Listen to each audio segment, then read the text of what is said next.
오늘 우리 사무엘 상하 같이 말씀 나누도록 하겠습니다. 이 원래 사무엘 하나님의 말씀은 상하로 원래부터 나눠져 있었던 것이 아닙니다. 처음에는 하나로 되어 있었던 것이 시간이 지남에 따라 분량 때문에 둘로 나눠지게 됩니다.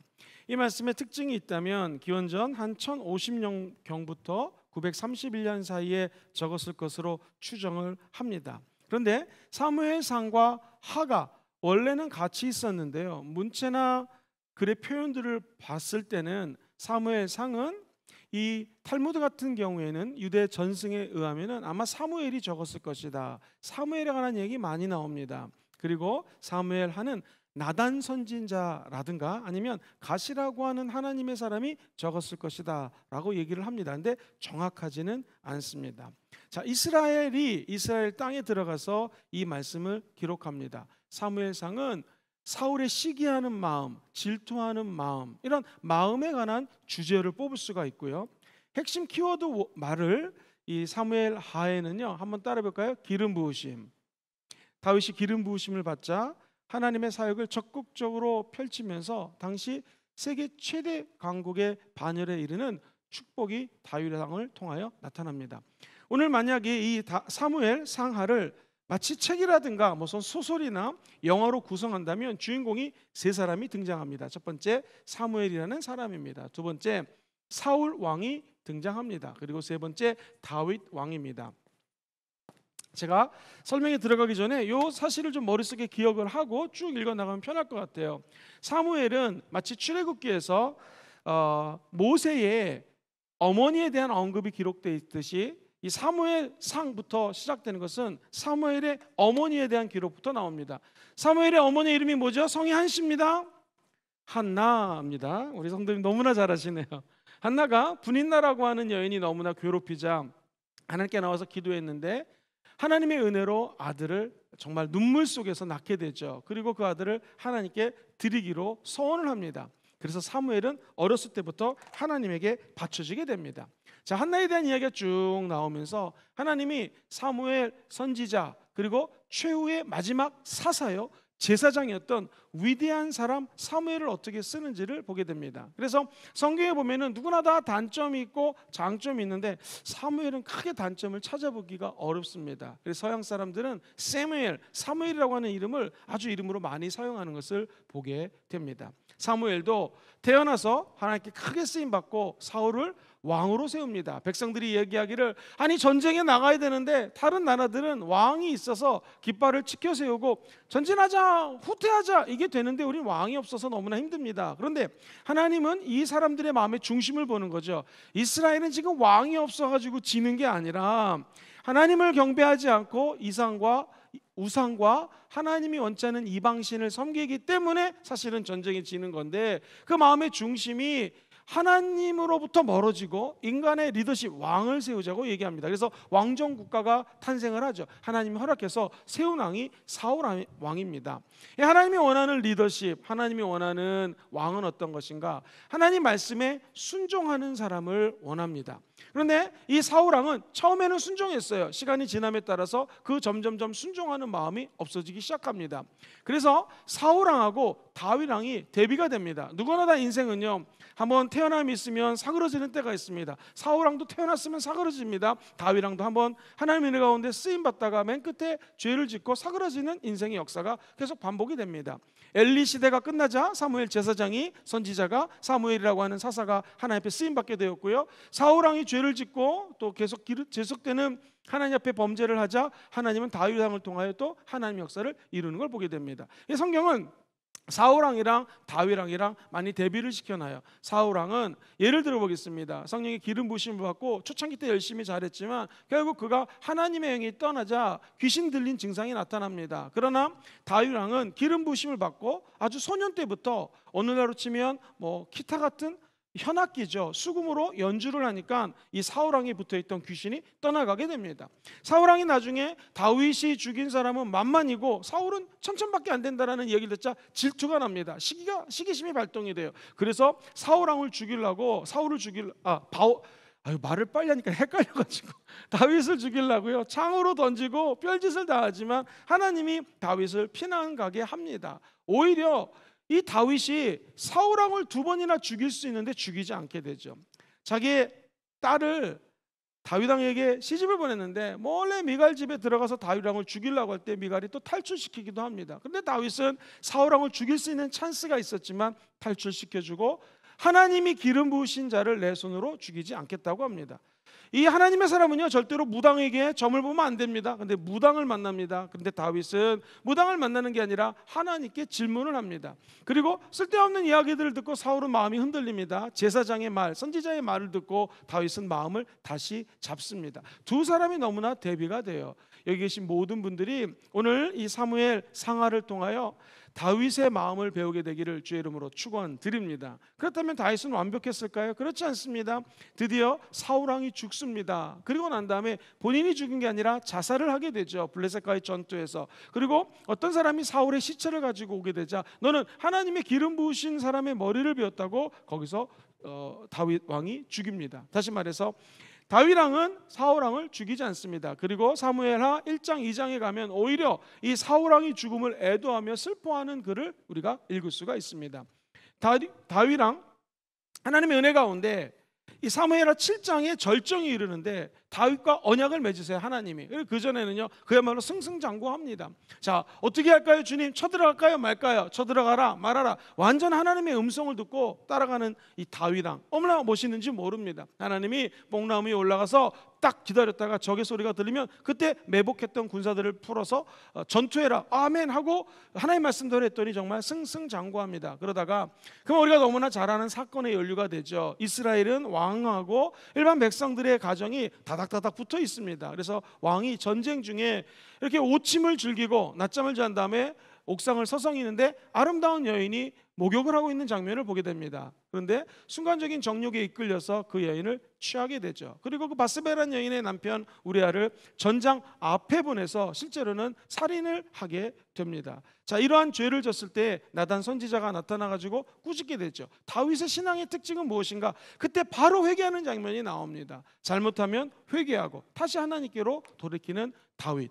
우리가 배워야 될 것은 누구나 인생을 살면서 후회할 때가 있고 잘못할 때가 있습니다. 그런데 다윗 왕처럼 하나님 앞에 늘 회개하면 하나님은 다시 회복시켜 주십니다. 그런데 재밌는 것은요 죄는요 죄를 짓고 나면 흔적 있게 되어 있습니다. 만약에 못을 막 박았어요. 근데 못을 다 뽑으면은 못 자국이 있는 것처럼 이 다윗 왕이 밧세바를 통하여 간음을 하자 하나님이 다윗을 나단 선지자를 통하여 다윗에게 이야기합니다. 하나님이 다윗 왕을 죽이지는 않지만 지금 이 태어나는 아이를 죽일 것입니다. 실제로 죽습니다.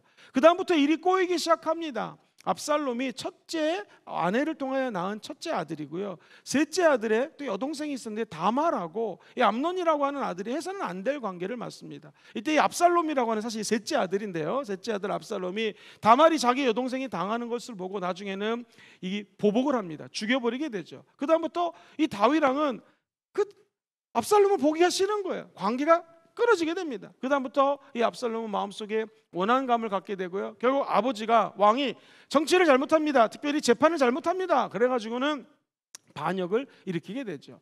정말로 있어서는 안 된 일이 일어납니다. 아들이 반역을 일으키고 백주대낮에 이 아들이 왕의 후궁들과 이 관계를 맺는 것을 보게 됩니다. 얼마나 백성들이 노여했겠습니까? 말도 안 되는 일들이 다윗이 범죄하고 난 다음부터 일어나기 시작합니다.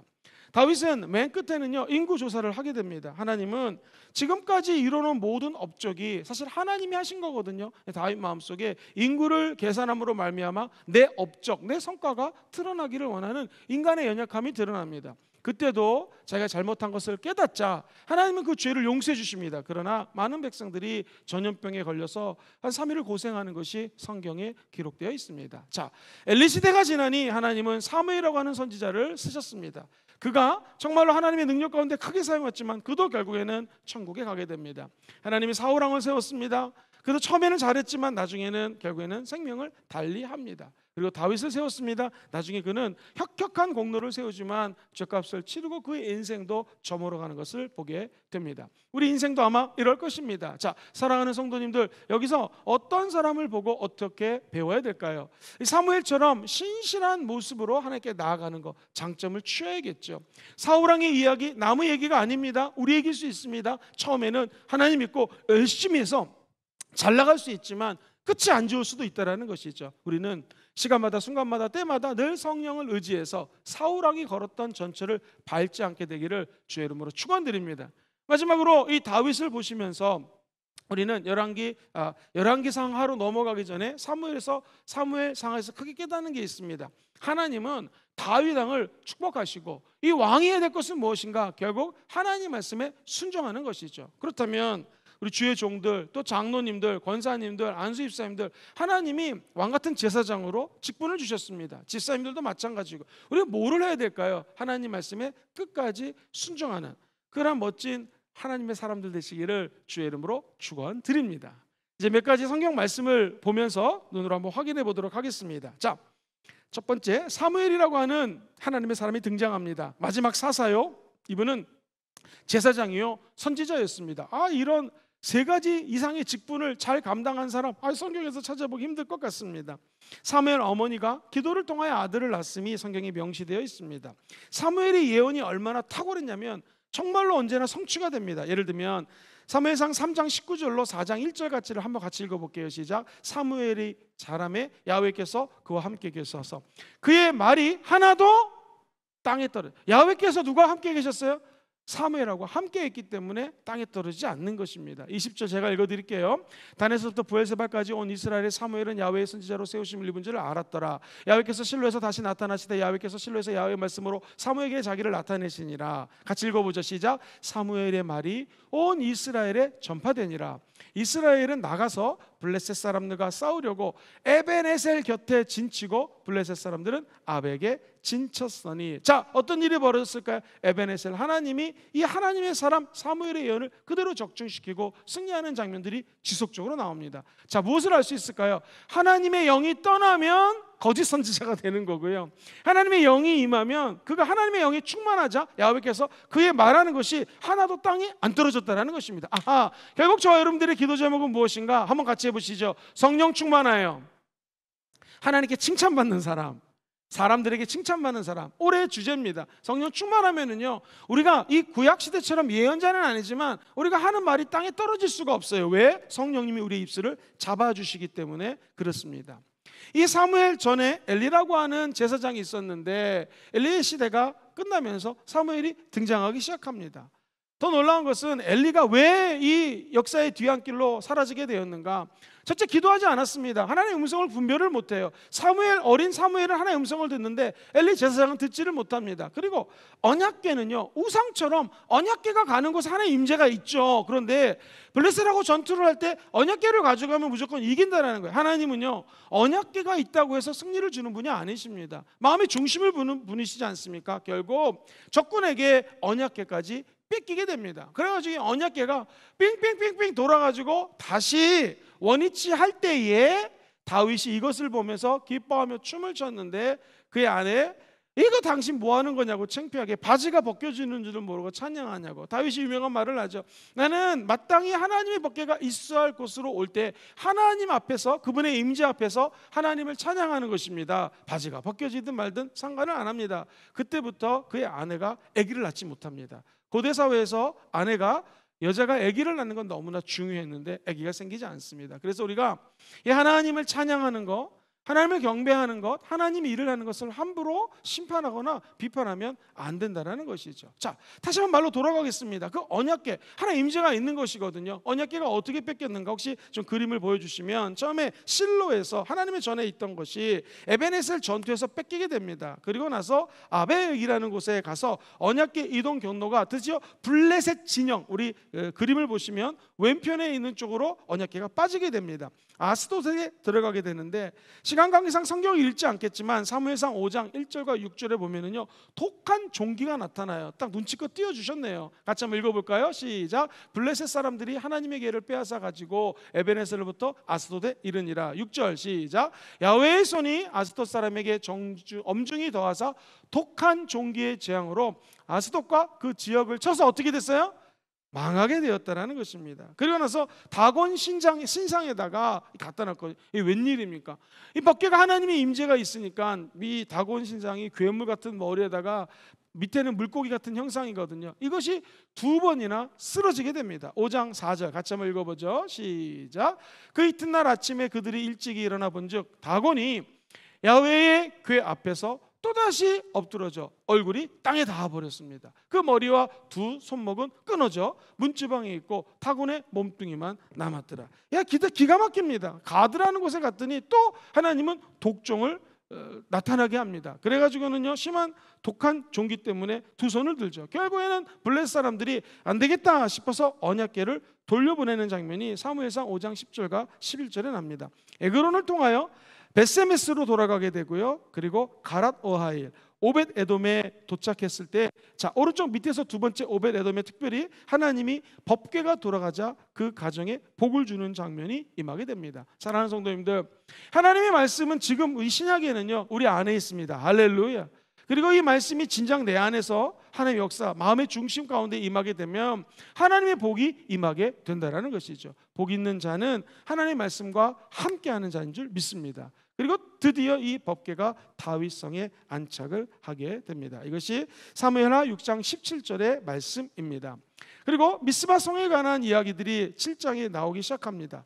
드디어 이 성회가 끝나고 최초의 왕 사울이 등극을 왕으로서 하게 됩니다. 사울이 처음에 통치를 잘합니다. 그런데 이 왕권에 따른 책임이 있는데 그 책임을 다하지 못해요. 그래서 성경에 보면 12장 23절에 보니 사무엘이 이렇게 기도하는 장면이 나옵니다. 사사직을 물러가면서 고별 설교를 하는데, 오늘날도 이 고별 설교는 리더십 학자들이 많이 연구를 합니다. 자, 우리 예수 믿는 사람들의 리더십은 무엇인가요? 그것은 사무엘이 내가 기도를 하는데 지금 하나님의 백성들을 위해서 중보기도 하는 것, 여러분들을 위해서 기도 안 하는 죄, 중보기도 하지 않는 죄를 범하지 않겠습니다 라고 고백을 합니다. 일반 세상 리더십하고 기독교 리더십의 차이는 무엇인가? 세상 리더십은 성과 올리면 됩니다. 업적을 나타내면 돼요. 그런데 기독교에서는요, 사무엘처럼 하나님 백성들을 위해서 중보기도 하는 것이 가장 큰 과업이라는 것입니다. 오늘 혹시 이 말씀을 듣고 있는 순복음 금종교회 재직분들이 있으면 이 중보기도입니다. 여건상 여기 오늘 많은 장로님들 오셨지만 못 오신 분들도 있을 수 있지 않습니까? 상황상. 그렇다면 그 자리에서 하나님을 위하여, 성도들을 위하여 중보기도하는 것, 이것이 장로님, 안수집사님, 권사님, 그리고 당연히 주의 종이 마땅히 해야 될 것이라는 것이죠. 그러므로 이 하나님의 일은요 세상이라고 좀 틀립니다. 오늘 사무엘이 마지막 고별 설교에서 얘기하는 것은 빗대어서 얘기하는 거예요. 사울 왕은 이 자기의 위치를 가지고 자기의 것을 탐닉했지만 초창기 다윗은 하나님의 영광을 위하여 자기의 사역을 펼친 것을 보게 됩니다. 사울은 지속적으로 불순종하게 됩니다. 그리고 사울의 왕국이 점점점 패망하게 되죠. 그 대신에 야훼에 맞는 사람을 통하여 하나님은 하나님의 나라를 다시 세우기 시작합니다. 그것이 13장 13절에서 14절의 말씀이에요. 같이 읽어보죠. 시작. 사무엘이 사울에게 이르되 왕이 망령되이 행하였도다. 왕이 하나님 야훼께서 왕에게 내리신 명령을 지키지 아니했습니다. 그리하였더라면 야훼께서 이스라엘 위에 왕의 나라를 영원히 세우셨거늘 것이거늘. 자, 14절도 한번 읽어보겠습니다. 시작. 지금은 왕의 나라가 길지 못할 것이라. 야훼께서 왕에게 명령하신 바를 왕이 지키지 아니하였으므로 야훼께서 그의 마음에 맞는 사람을 구하여 야훼께서 그를 그의 백성의 지도자로 삼으셨습니다. 굉장히 무서운 말입니다. 이 성령의 기름 부으심이 끊어지고요, 하나님의 말씀에 순종하지 않았을 때는요, 내가 없으면 일이 안 되겠지. 아닙니다. 하나님은 기도하지 않는 자, 성령의 기름 부심이 없는 자를 하나님은 또 물러나게 하시고 새로운 사람에게 기름을 부어서 하나님의 일을 진행하십니다. 결국 우리에게 필요한 건 무엇인가? 끝까지 성령의 기름 부으심을 사모하는 것입니다. 그리고 하나님이 말씀하시면 순종하는 겸손한 마음을 가질 때 하나님은 그 사람을 지속적으로 사용하시고 그 주변에 있는 사람들까지 복을 받는 축복을 허락해 주실 것입니다.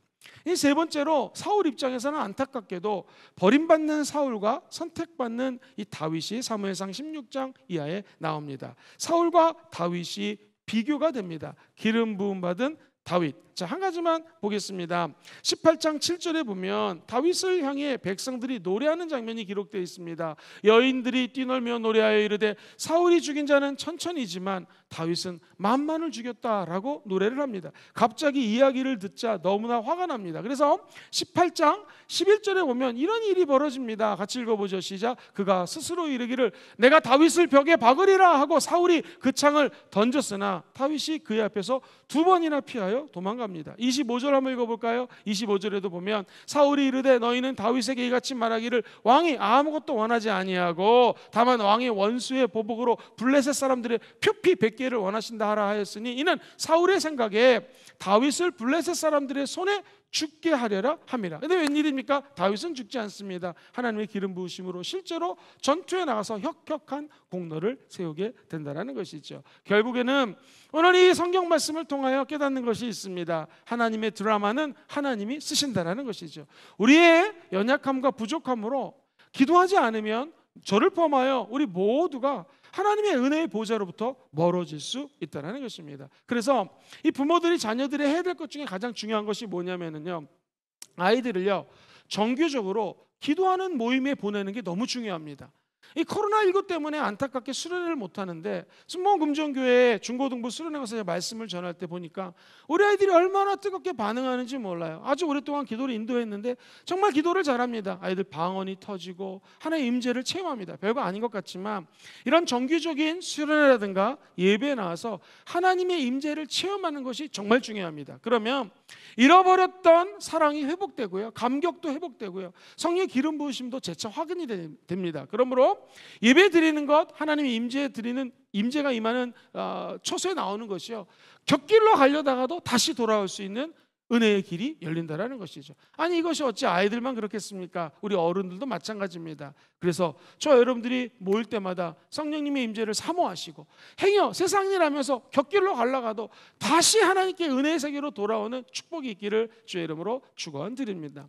제가 우리 교회 와보니 우리 사랑하는 김윤태 원로장로님은요 한 번도 예배를 빠지신 걸 못 봤습니다. 아프셔도 오시고, 왜 오시겠습니까? 본인 기도하시겠습니까? 물론 본인 기도하시겠지만 다음 세대를 위해서 중보기도 하시는 것입니다. 이런 마음들을 우리 후배들이 다 배워서 하나님 성전에 오시고 기도하시고 끝까지 하나님의 은혜의 세계로 들어가는 역사가 있기를 주의 이름으로 축원드립니다.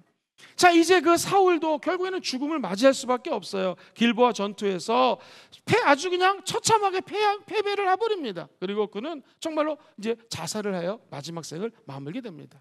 그 뒤를 이은 다윗이 등장을 합니다. 그래서 그는 유다의 왕 다윗이 되고요, 헤브론에서 유다의 왕으로 기름 부음을 받습니다. 나중에 수도를 예루살렘으로 옮기게 되죠. 온 이스라엘의 왕 다윗의 모습이 펼쳐지기 시작합니다. 자, 이 사무엘 하에 가면은 7장이 중요한 사건이 나오는데 야훼 하나님이 다윗에게 언약을 맺어요. 다윗은 언약궤가 영원히 머물 수 있는 성전을 꿈꿨습니다. 이 고대 근동왕을 연구하는 학자들의 견해에 따르면 솔로몬 때에 너무나 잘 살아가지고 인근 주변 국가에 여왕이 와서 배우잖아요. 근데 사실은 솔로몬 때가 제일 잘 산 것이 아니라 경제적으로 부강했을 때는 언제냐? 이 다윗 왕 때였다라는 거예요. 다윗 왕이 왕으로 있을 때 엄청난 물질의 축복을 받았다라는 것이죠. 자, 보세요. 하나님이 저는 이렇게 왕궁에 있으니까 하나님이 계시는 이 언약궤 너무나 초래합니다. 하나님 성전을 짓고 싶습니다 라는 것이 7장 1절로 3절의 말씀이에요. 같이 한번 읽어볼까요? 시작. 야훼께서 주의 모든 원수를 무찌르사 왕으로 궁에 편안히 살게 하신 때에 왕이 선지자 나단에게 이르되 볼지어다 나는 백항목국에 살거늘 하나님의 궤는 휘장 가운데 있도다. 나단이 왕께 아뢰되 야훼께서 왕과 함께 계시니 마음이 있는 모든 것을 행하소서 하니라. 그러면서 7장 16절에 보면 하나님과 다윗이 언약을 맺게 되는데, 사실 이 구절이 사무엘 상하의 핵심 포인트입니다. 신학적으로도 아주 중요합니다. 같이 읽어볼까요? 시작. 너 집과 네 나라가 내 앞에서 영원히 보존되고 너의 왕위가 영원히 견고하리라 하셨다. 자, 다윗의 집, 다윗의 나라 영원히 보존되고 네 왕위가 영원히 보존될 것이다. 이게 뭘까요? 너가 피를 많이 흘렸기 때문에 성전을 건축하지 못한다. 그런데 네 왕위가 영원히 지속될 것이다. 이 언약은 뭐냐면 다윗 왕을 통하여 하나님께서 구원자를 보내주셔서, 이 히브리 사상의 메시아 사상이죠. 쉽게 얘기하면 메시아가 이스라엘에게 와서 이스라엘을 구원해 줄 거라고 하는 영원한 계약, 언약식이 바로 이 7장에 담겨져 있는 약속입니다. 그래서 자, 그 다음에 나오는 왕이 솔로몬 왕일까요? 사람들이 기대하는 왕은 누굴까요? 솔로몬 아닙니다. 솔로몬보다 더 위대한 이 땅의 만왕의 왕으로 오시는 분이 계셔요. 그분의 이름이 예수님이신 거죠. 그래서 이 7장을 분기점으로 하나님이 다윗과 맺은 언약을 중심으로 이제부터 구약을 읽는 저와 여러분들은 어떤 자세로 읽으면 되냐면, 이 영원한 왕좌를 메시아를 통하여 하나님이 이루실 텐데 그분이 언제 오실까라는 메시아의 오심을, 예수 그리스도의 오심을 기대하라는 것입니다. 사랑하는 성도님들, 우리가 그냥 읽었던 이 사무엘 상하 속에 숨겨져 있는 비밀은요, 하나님이 다윗 왕을 통하여 그의 아들 예수님을 만왕의 왕, 만군의 주로 이 땅에 보내신다고 하는 메시아의 약속입니다. 결국 우리 왕이신 예수님은 이 땅에 오셨고 왕으로 좌정하셔서 십자가에서 저와 여러분들의 모든 백성을 짊어지시고 돌아가셨습니다. 그리고 이제 저와 여러분들을 부르셔서 사랑하는 아들아, 딸아, 이제 내가 너를 왕 같은 제사장으로 불렀다. 할렐루야. 왕의 면류관을 씌워주시는 거예요. 그리고 제사장의 일을 할 수 있는 길을 열어주시는 거예요. 하나님의 택한 백성이요, 아버지의 뜻을 이뤄드릴 수 있는 귀한 백성으로 거듭나는 유일한 길, 왕이신 예수 그리스도를 만나야 된다는 것이죠. 그 사건의 예언이 오늘 사무엘하 7장에서 이루어지는 것입니다. 드디어 왕이 된 다윗, 어떤 일이 펼쳐지게 될까요? 승승장구하던 그가 아까 말씀드렸던 것처럼 범죄함에 빠지게 됩니다. 오늘 이 한 가지 말씀만 읽어보겠는데요, 다윗이 이 나단 선지자의 질책 앞에 바로 용서를 구하는 장면이 12장 13절에 이렇게 기록이 되어 있습니다. 다윗이 나단에게 이르되 내가 야훼께 죄를 범하였노라 하매 나단이 다윗에게 말하되, 같이 읽어볼까요? 시작. 야훼께서도 당신의 죄를 사하셨나니 당신이 죽지 아니하려니와. 그 다음 읽어보겠습니다. 14절 혹시 있나요? 당신의 아들은 죽을 것입니다 라고 이야기를 합니다. 여기 보면 뭐예요?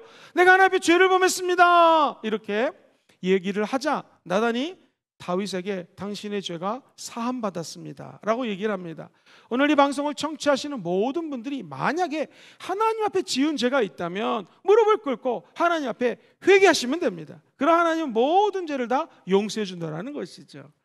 또 한 가지, 이 다윗의 집안에 계속 안 좋은 일들이 벌어집니다. 말씀드렸던 것처럼 큰아들 암논이 누이 다말을 범하게 되죠. 그 다음부터 안 좋은 일들이 꼬리에 꼬리를 물고 펼쳐지게 됩니다. 이때 다윗은 압살롬이 아버지를 갖다가 죽이고 왕자를 차지하려고 하는 도전을 하는데 다윗이 이것을 피합니다. 결국에는 압살롬이 죽게 되고 다윗이 압살롬의 죽음을 애도하는 장면이 나옵니다. 먼저 어떻게 애통하는지 18장 33절을 보도록 하겠습니다. 시작. 왕의 마음이 심히 아파 문 위층으로 올라가서 우니라. 그가 올라갈 때 말하기를 내 아들 압살롬아, 내 아들 압살롬아, 차라리 내가 너를 대신하여 죽었다면. 압살롬 내 아들아, 내 아들아. 내 아들이 5번이나 나옵니다.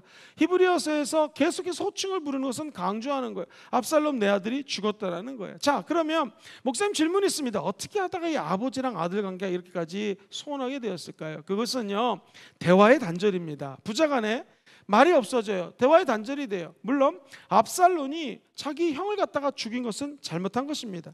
큰아들 암놈이 잘못했을 때 자기 여동생을 갖다가 범했기 때문에 복수하죠.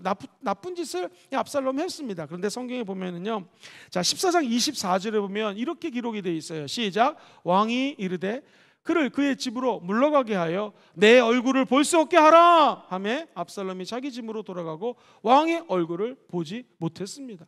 요즘 같으면 전화를 하고 카톡하면 되겠지만 아예 관계가 절단이 됩니다. 그러니까 압살롬 마음속에는 분노가 생기는 거예요. 마음에 요즘 말로 뚜껑이 열리는 거예요. 화가 솟아오르기 시작합니다. 우리 아버지랑은 말이 안 통해 하면서 나쁜 마음을 키워가게 되죠. 자, 그것을 28절에는 또 이렇게 묘사합니다. 시작.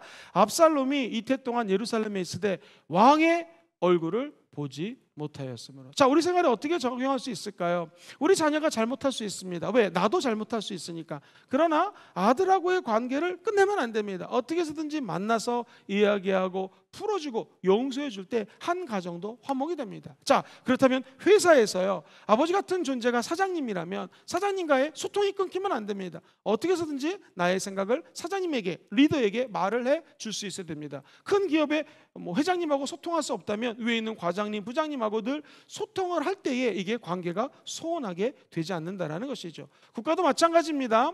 탑 리더가 밑에 있는 모든 백성들의 어려움과 고충을 인지한다면, 즉 소통한다면 그 국가는 잘 될 수밖에 없다라는 것이죠. 저는 꿈을 꿉니다. 우리 순복음 금정교회가 하나님의 사람들과 또 리더십들과 잘 소통되는 교회가 되기를 꿈꾸고 주의 이름으로 축복합니다. 그러면 우리 마음속에 분노가 사라질 수 있다는 것이죠. 오늘날은 너무나 좋은 게 한국교회 주신 축복이 무엇인가? 잘 아는 목사님이 한국교회 요즘 주신 축복은 카톡이랍니다.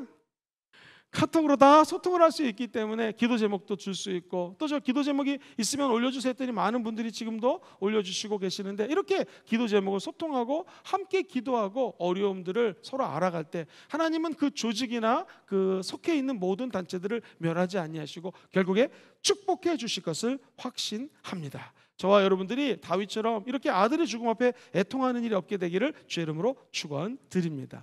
결국엔 다윗이 열심히 통치하지만 그도 인간인지라 나쁜 단점이 드러납니다. 인구를 조사합니다. 그 결과 처참한 일이 벌어집니다. 자, 여기서도 다윗의 위대한 신앙이 나타나게 되는데요. 24장 10절에 보면 같이 한번 큰 소리로 읽어봐요. 시작. 다윗이 백성을 조사한 후에 그의 마음에 자책하고 다윗이 야훼께 아뢰되 내가 이 일을 행함으로 큰 죄를 범하였습니다. 야훼여, 이제 간구하옵나니 종의 죄를 사하여 주옵소서. 내가 심히 미련하게 행하였나이다. 문체를 보시면 진실된 이 회개 아닙니까? 하나님이 이 회개를 받으시고 또 다윗의 죄를 용서해 주십니다. 그리고 하나님께 기도하니 그 무서웠던 재앙이 잠잠해지는 모습을 25절에 이렇게 묘사해요. 같이 큰 소리로 읽어보죠. 시작. 그곳에 야훼를 위하여 제단을 쌓고 번제와 화목제를 드렸더니, 수도 번제와 화목제는 오늘날 무엇입니까? 예배를 드렸던 것이죠. 계속 읽어보죠. 시작. 이에 야훼께서 그 땅을 위한 기도를 들으심에 이스라엘에게 내리는 재앙이 그쳤더라. 오늘날 우리가 다니엘 말씀 양육으로 모여 기도하는 것이 사실은 큰 의미가 있습니다. 별거 아니라고 생각하시면 안 됩니다. 왜냐하면 인터넷으로 많은 분들이 접속해서 듣고 계시고요. 지금 주일날 저녁에도 많은 분들이 모여서 예배 드리잖아요. 우리 자신을 위해서 기도하는 거 중요합니다. 근데 더 중요한 건 우리 성도들에서 중보 기도하는 거. 더 중요한 것은요, 하나님, 우리 민족이 죄를 짓습니다. 혹은 이 정치 지도자 다윗이 잘못했습니다 라고 회개를 하니 주님이 그 기도를 들으시고 온 백성의 어려움을 하나님이 구원해 주십니다. 그렇다면 이 코로나19 때문에 전염병이 퍼지고 있는 이 어려운 상황, 이 전염병이 남의 얘기인 줄 알았더니 우리 주변에서 얼마나 많이 이 부산만 해도 펼쳐지고 있습니까? 힘든 상황입니다. 우리의 기도가 반드시 하나님께 상달됩니다. 우리가 해야 될 일은 우리의 기도 제목 플러스 조국과 나라와 민족을 위하여 이 전염병이 떠나가기 위해서 한 분이 한마디라도 기도해 주십시오. 그러면 몇백 마디, 몇천 마디가 모여서 하늘문이 열리고 이 코로나19 시기 가운데 하나님이 이 나라에 은혜를 부어주실 것입니다. 나아가 온 땅에 하나님의 국률함이 임하게 될 것입니다. 저는 주의종도 아니고요, 전도사님도 아니고요, 저는 장로님도 아닌데, 아닙니다. 평신도 한 분 한 분들이 마음을 아파요. 하나님, 만약에 이 전염병이 우리의 죄 때문에 임했다면 오늘 다윗처럼 회개합니다. 용서해 주세요. 그러면 확신합니다. 모든 저주와 어둠이 떠나갈 것이요, 하나님은 기도를 반드시 들으시고 응답하여 주십니다. 아기를 낳은 엄마들 기억하시죠? 아이가 응애 하면 직감적으로 알아요. 아, 얘가 응가했구나, 쉬했구나. 응애 하면 알아요. 얘가 배가 고프구나. 애가 울면 둘 중에 하나예요. 배고프거나 아니면 응가했거나. 직감적으로 압니다. 얘가 지금 응가할 시간이다, 쉬어야 할 시간이다. 그래서 기저귀를 갈아주거나 아이에게 먹을 걸 주면 아이는 행복해합니다. 그렇다면 우리가 꼭 주여 다다다다다 얘기하지 않더라도 하나님의 자녀지 않습니까? 주여 아파요 응애 해도 주님은 뭐가 어떤지를 아시고 오늘 우리 가운데 임하여 주셔서 회복시켜 주실 것입니다. 두 가지로 정리하겠습니다. 사무엘상하, 하나님의 기름 부으심을 사모하십시오.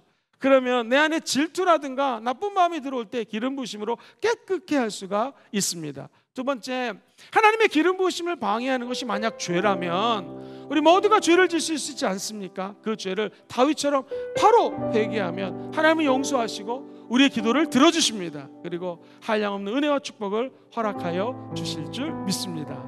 그 축복이 사랑하는 성도님 삶에 함께 하시기를 주의 이름으로 축원드립니다.